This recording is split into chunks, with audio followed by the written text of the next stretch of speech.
It was the waiting that was worse. He thought it would be what would happen after the wait, but he'd made his peace with that. When the invasion began, he'd decided that as long as there was one of them left alive, the invaders wouldn't win.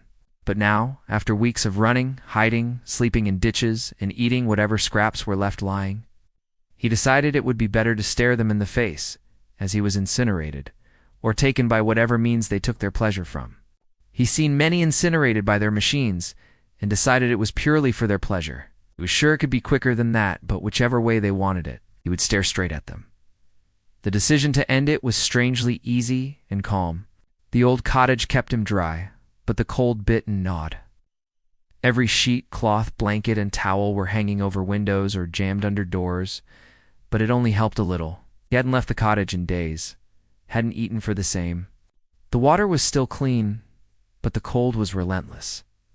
That was it. Why was he living like an animal? Enough of this running and hiding. Time to be strong and show them he wasn't scared more. So that night he headed out into the woods for kindling, and lit a fire in the big fireplace.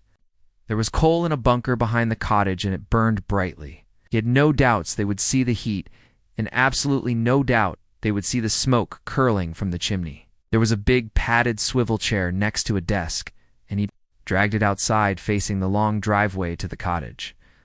He went back in and pulled an armchair in front of the fire. Leaning back, he let the heat ebb into his bones, and he waited. He woke with a start. How long had he slept? No idea, but he felt good and angry. What was he doing giving up? He'd lasted this long. The fire had died down. Although the room was still warm, it was good. Maybe he'd got away with it. But then he heard the rumbling. He knew he'd been found. His instincts took over, and he headed to the back door, which led to the woods, but then stopped. What was he doing? It was time. This didn't mean they had one. In a way, he had. Kind of. He walked to the front door and opened it wide. The machine was there, sitting, waiting. He pulled the swivel chair to face the machine. It was damp from morning dew, but that didn't matter now. He sat and closed his eyes for a moment, trying to find an image from his life before this. Then he stared at the machine, a smug half-smile on his lips. This was his victory. The machine sat still and quiet. What were they waiting for?